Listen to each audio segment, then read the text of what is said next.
আসসালামু আলাইকুম রহমতুল্লাহি ওয়া সম্মানিত দর্শক, ডক্টর মোহাম্মদ ইউনূস ক্ষমতায় আসার পর প্রকৃতি বারবার তার জন্য বিরূপ হয়ে পড়ছেন।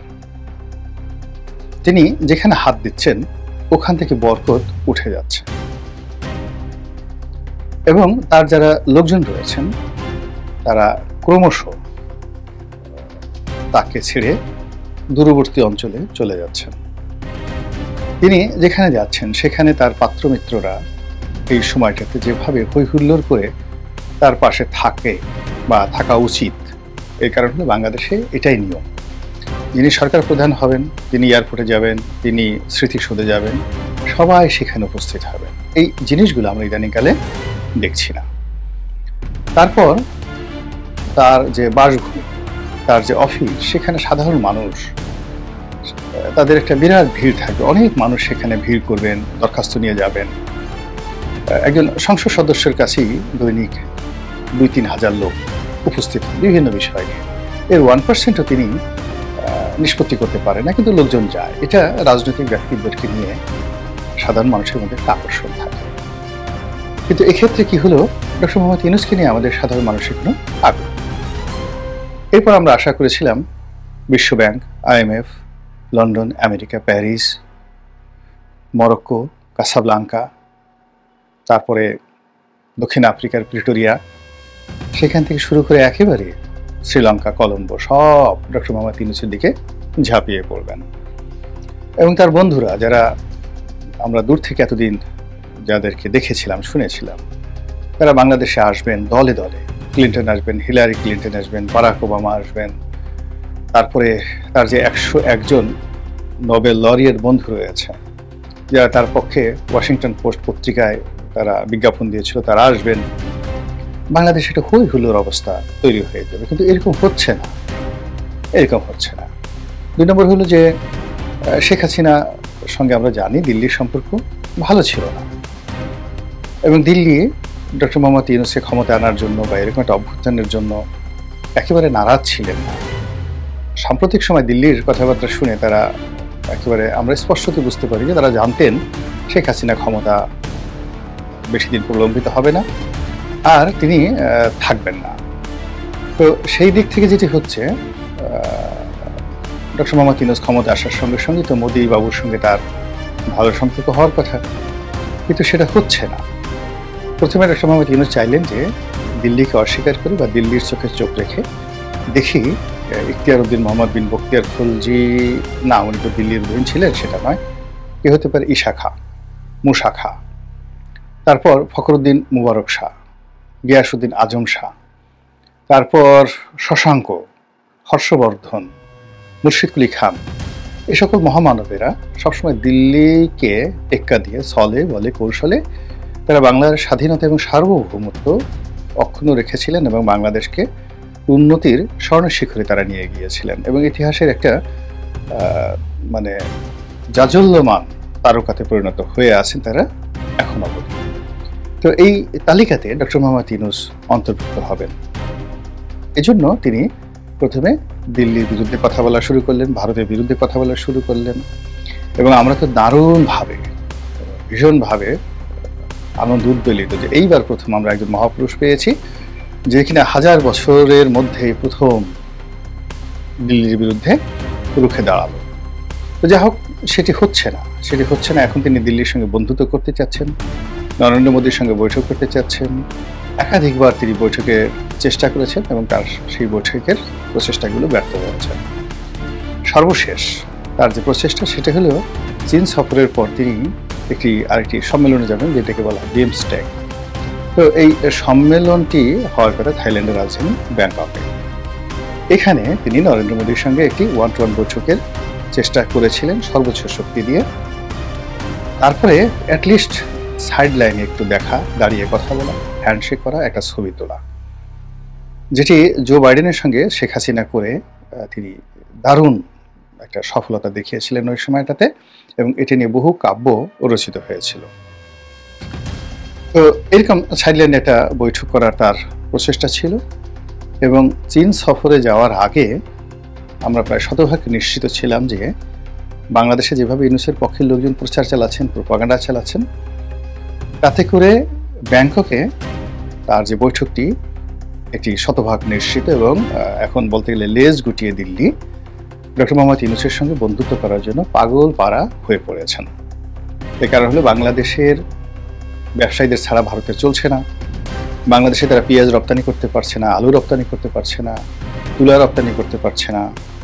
এরপর বাংলাদেশের রুগী ভারতে যাচ্ছে না, হাসপাতালগুলো বন্ধ। দিল্লি থেকে শুরু করে কেরালা, তারপর সে মুম্বাই থেকে শুরু করে কলকাতা, কলকাতা থেকে শুরু করে শান্তিনিকেতন, সব জায়গায় হাহাকার। বাঙালি নেই তো সেখানে খাওয়া দাওয়া বন্ধ হয়ে গেছে টাকা পয়সার অভাবে। এরকম প্রচার আমরা প্রায় দেখি। নিউ মার্কেট ফাঁকা, দার্জিলিং ফাঁকা, সেখানে কোনো পর্যটক নেই, আগরতলা ফাঁকা, শিলং ফাঁকা। তো এই অবস্থাতে মিস্টার নরেন্দ্র মোদীর সঙ্গতির কারণেই ডক্টর মোহাম্মদ ইউনূসের সঙ্গে আতাত করবেন এবং তার সঙ্গে আনুগত্য দেখাবেন। আমরা যারা সাধারণ চিন্তার মানুষ, ইউনূসদের ডক্টর মোহাম্মদ ইউনূসের যারা শুভার্থী, তাদের নানা রকম প্রচার এবং প্রোপাগান্ডায় আমরা রীতিমতো আবেগে আপ্লুত যে না হোক, অসুবিধা নেই। শেখ হাসিনাকে তারা ইতিমধ্যে খরচের খাতায় ফেলে দিয়েছে। এখন শেখ হাসিনাকে তারা হয়তো তৃতীয় দেশে পাঠিয়ে দেবে, অথবা এমন আছে তারা বিষ-টিষ প্রয়োগ করে ইনজেকশন দিয়ে শেখ হাসিনাকে মেরেও ফেলতে পারে, আবার তারা বাংলাদেশের কাছে হস্তান্তর করতে পারে। এই জন্য আওয়ামী লীগের চিন্তায় আওয়ামী লীগের লোকজনের ঘুম হারাম হয়ে গিয়েছিল এবং যারা কলকাতা, দিল্লিতে বিভিন্ন জায়গাতে পালিয়ে আছেন আওয়ামী লীগের শত শত নেতাকর্মী, তাদের অনেকের রীতিমতো ডায়রিয়া হয়ে গিয়েছিল যে কি হবে যদি আপাই বেঁচে না থাকে, আর ডক্টর মোহাম্মদ ইউনূসের সঙ্গে যদি নরেন্দ্র মোদীর বন্ধুত্ব হয়ে যায় তাহলে আমাদের কি হবে। আমাদেরকে যদি প্রত্যাবর্তন করা হয় তাহলে তো বেনাপোল সীমান্ত দিয়ে যদি হাত কড়া পরিয়ে আনা হয়, সীমান্তের মধ্যেই তো লাথিগুতো শুরু হয়ে যাবে এবং এত লাথিগুতো সেটা সীমান্ত থেকে আসবে, তারপরে সেখান থেকে আবার থানায় আনবে, থানায় আনার পর সেখান থেকে আবার চালান দিবে, কোর্টে যাবে, কোর্টে আর এক দফা লাথিগুতো, সেখান থেকে আবার কত কিছু। এখন তো জেল হাজতের মধ্যেও মুস্তাকের জামানাতে যা হতো, জেল হাজতের মধ্যে এরকম নাকি হচ্ছে। একটা ভিডিও ফুটেজে দেখলাম হাসানুল হক ইউনূস সাহেবকে খুব মারধর করা হচ্ছে, বেদম প্রহার করা হচ্ছে, বেচারার সুন্দর করে পাজামায় পাঞ্জাবি পরে তিনি বেশ কথাবার্তা বলছেন। এরকম একটা দৃশ্য, এটা কবে কোন জায়গার আমরা কিছুই জানি না, বাট এটা ছড়িয়ে পড়েছে। তো সেই দিক থেকে আওয়ামী লীগের যারা লোকজন রয়েছেন তারা এই দৃশ্যগুলো দেখেন এবং চিন্তা করেন যে আমাদের কিসে কী হতে পারে। বিশেষ করে যাদের বয়স হয়ে গেছে এবং যারা অনেক টাকা পয়সা উপার্জন করেছেন এবং যারা একসময় অনেক যাকে বলা হয় প্রভাবশালী ছিলেন, তারা চিন্তায় তাদের খুব হারাম হয়ে গেছে। ঠিক সেই সময়টাতে যে আশ্চর্য ঘটনা ঘটল সেটা হলো ভারতের পররাষ্ট্র মন্ত্রণালয়ের পক্ষ থেকে জানিয়ে দেওয়া হলো যে বিমস্টেক বৈঠকে ডক্টর মোহাম্মদ ইউনূসের সঙ্গে নরেন্দ্র মোদী বসবেন না, দেখা সাক্ষাৎ হবেন না, এমনকি দূর থেকে তাদের হাই হ্যালো হাত নাড়ানো এটাও হবে কিনা আমরা বলতে পারি না। ওটাও ওই ছবি তোলার জন্য অনেকে চেষ্টা করবেন। এবং ডক্টর মোহাম্মদ ইউনূসের কিন্তু ভীষণ রকম একটা যোগ্যতা রয়েছে। তিনি কাউকে পেলেই তিনি হ্যান্ডশেক করেন। প্রথমে ডান হাত দিয়ে অন্যের ডান হাত চেপে ধরেন, তারপরে আবার নিজের বাম হাতটি দিয়ে তার ডানা দুই হাত দিয়ে হাতটিকে এমনভাবে চেপে ধরেন, তারপর তিনি এমন সুন্দর করে হাসতে থাকেন যে তিনি ছেড়ে না দেওয়া পর্যন্ত এবং তিনি যতক্ষণ চাইবেন ততক্ষণ পর্যন্ত ছবি ক্লিক ক্লিক করে ওঠা না পর্যন্ত, অন্তত পক্ষে 100টা ক্লিক না হওয়া পর্যন্ত তিনি দুটো হাতের একটা হাতও ছাড়েন না। তো এটা তার একটা নির্ধারণ গুণাবলী। নরেন্দ্র মোদীর আবার এই গুণাবলী আর একটু বেশি। তিনিও করেন কি, প্রথমে এক হাত ধরেন, তারপর দুই হাত ধরেন, তারপর তিনি জড়িয়ে ধরেন, ভীষণ রকম জড়িয়ে ধরেন। তার চেয়ে অনেক লম্বা লম্বা মানুষ, মনে করেন মোহাম্মদ বিন সালমানের মতো মানুষ, ট্রাম্পের মতো মানুষকে তিনি জড়িয়ে ধরেন। আর নরেন্দ্র মোদী যেহেতু একটু খাটো, জড়িয়ে ধরার পর কি হচ্ছে, এদের বুকে সাবানা বা কবরী যেভাবে ধরেন ওয়াসিম, চিত্রনায়ক ওয়াসিম অনেক লম্বা, তাদের মানে তাদের যে আলিঙ্গন দৃশ্য, সেই আলিঙ্গন দৃশ্যে যেভাবে তারা তাদের যে মস্তক, তাদের যে অধর যেভাবে নায়কের বক্ষে সমর্পণ করেন এবং সেখানে যে ধরনের একটা রসায়ন তৈরি হয় পৃথিবীর লম্বা লম্বা মানুষগুলোর সঙ্গে, রাষ্ট্রনায়কদের সঙ্গে নরেন্দ্র মোদী এইভাবে কুলাকুলি করে ওইরকম একটা রসায়ন সেখানে তিনি তৈরি করে ফেলেন।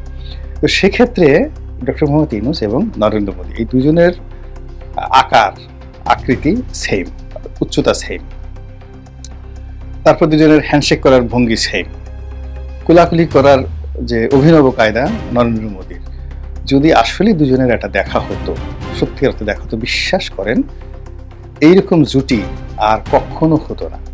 তাদের কোলাকুলি দৃশ্য, তারপরে তাদের হ্যান্ডশেকের দৃশ্য, এসব নিয়ে গল্প কবিতা রচনা করা হতো এবং লিওনার্দো দা ভিঞ্চি বা পাবলো পিকাসো বা মাইকেল অ্যাঞ্জেলো তাদের মতো চিত্রকর ভাস্কর যদি এ পৃথিবীতে থেকে থাকেন, এগুলো নিয়ে এমন চমৎকার দৃশ্য তৈরি হতো যেটা আমরা অভিভূত হয়ে যেতাম।